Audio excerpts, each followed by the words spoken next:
வணக்கம் நண்பர்களே, welcome to my channel. இந்த வீடியோவில் நாம் என்ன பார்க்க போகிறோன்னா, சேவல் கேஜ் ப்ரீடிங் பற்றின வீடியோ தான் இந்த வீடியோ.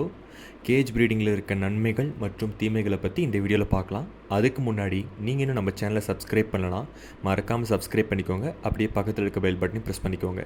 அதே மாதிரி உங்களுக்கு ஏதாவது ஒரு டவுட் இல்லை ஏதாவது இதை பற்றின வீடியோ ஏதாவது வேணும்னா அதையும் கேளுங்க. அடுத்து என்ன வீடியோ போடணும்னு சஜஸ்ட் பண்ணுங்கள். வாங்க வீடியோக்குள்ளே போகலாம். கேஜ் ப்ரீடிங் எதுக்காக பண்ணுவாங்கன்னா, மோஸ்ட்லி செலக்டிவ் ப்ரீடிங்காக தான் கேஜ் ப்ரீடிங் பண்ணுவாங்க. அதாவது இப்போ நீங்கள் நார்மலாக ஒரு கோழி கட்டுத்தரைக்கு போய் பார்த்தீங்கன்னா, கோழி வந்து மேய்ச்சலில் மேயும், ஒரு சேவல் ஒரு வெடக்கோழி யானையும் இன்னொரு சேவல் அதே வெடக்கோழி யானையும் அந்த மாதிரி கொஞ்சம் வந்து கலப்படம் ஆகும். அதாவது ஒரே சேவல் அந்த ஒரே விடைக்கான முட்டை நமக்கு வந்து கிடைக்காது. அதே மாதிரி என்ன பிரச்சனை ஆகும்னா, இப்போ நீங்கள் வந்து ஒரே சேவல் தான் வச்சுருக்கீங்க, ஒரு 5 விடை வச்சு நீங்கள் மேய்ச்சலில் ப்ரீடிங் விட்றீங்கனாலுமே உங்கள் இடம் வந்து கம்மியாக இருந்துச்சுன்னா ஒரே இடத்துல 2 கோழி முட்டை வைக்கும்.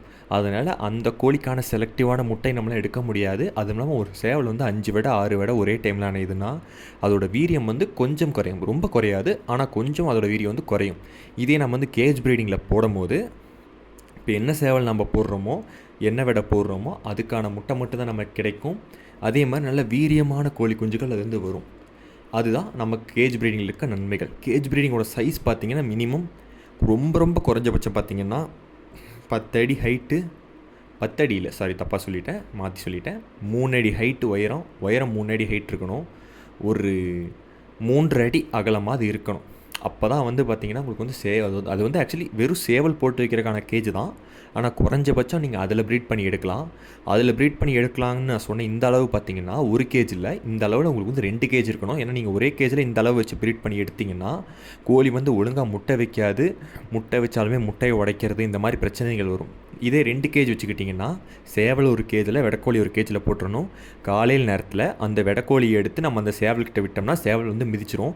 சேவல் வந்து மிதிச்சதுக்கப்புறம் நம்ம வெடக்கோழி எடுத்து அதோட கேஜில் போட்டு வச்சிடலாம். கேஜில் போட்டு வச்சுட்டு அது முட்டையை வச்சு நம்ம ரெகுலராக கலெக்ட் பண்ணிக்கலாம். என்னை பொறுத்தவரை இதுதான் பெஸ்ட் மெத்தடு. இதுக்கடுத்து இன்னொரு நல்ல மெத்தட் பார்த்திங்கன்னா, நீங்கள் வந்து கேஜ் சைஸ் இன்னும் கொஞ்சம் நல்லா அகலமாக, இன்னும் கொஞ்சம் உயரமாக ஒரு கேஜ் வாங்கி போட்டு அதில் உள்ள வந்து கோழி முட்டை வைக்கிறதுக்கான ஒரு செட்டப் பண்ணி கொடுத்துட்டிங்கன்னா கோழி அதிலே முட்டை வச்சுக்கும். ஸோ உங்களுக்கு வந்து முட்டையும் கரெக்டாக கிடச்சிரும், கோழியும் வந்து எந்தவித டிஸ்டர்பன்ஸும் இல்லாமல் இருக்கும். இதில் இருக்க நன்மைகள்னு பார்த்திங்கன்னா, நான் சொன்ன அதே விஷயந்தான். நல்ல வீரியமான கோழி குஞ்சுகள் கிடைக்கும். ஃபர்டிலிட்டி ரேட், அதாவது பொரிப்புத்தன்மை வந்து ரொம்ப அதிகமாக இருக்கும். அதில் இருக்க தீமைகள்னு பார்த்திங்கன்னா, உங்களுக்கு வந்து முட்டை எண்ணிக்கை வந்து ரொம்ப கம்மியாக தான் கிடைக்கும். இப்போ நார்மலாக ஒரு கோழி வந்து வெளியே மேய்துன்னா எப்படியும் ஒரு 10 முட்டை 12 முட்டை வைக்கிதுன்னா, கேஜ் ப்ரீடிங் பண்ணும்போது ஒரு 7 முட்டை 8 முட்டை தான் அதிகபட்சம் வைக்கும். ஏன்னா பார்த்திங்கன்னா அது வந்து ஒரு குறிப்பிட்ட இடத்துக்குள்ளேயே இருக்குது, அதுக்கு தேவையான முழு சத்து கிடைக்காது. கோழி ஓடி ஆடி அதோட இயல்பான நிலை இல்லாமல் ஒரு அடைக்கப்பட்ட நிலையில் இருக்கனால அதுக்கு எப்படி மென்டல் ஸ்ட்ரெஸ் இருக்கும். அதனால் வந்து முட்டை கம்மியாக தான் வரும். அது இல்லாமல் இது இருக்க ஒரு மைனஸ் என்னென்னா, நான் சொன்ன மாதிரி நீங்கள் கேஜ் ப்ரீட் பண்ணிங்கன்னா இந்த மைனஸ் இருக்காது. பட் நார்மலாக கேஜ் ப்ரீட் பண்ணும்போது சேவல் வந்து முட்டையை உடைக்கிறது இல்லை வெடக்கோழி முட்டையை உடைக்கிற ப்ராப்ளம் வரும்.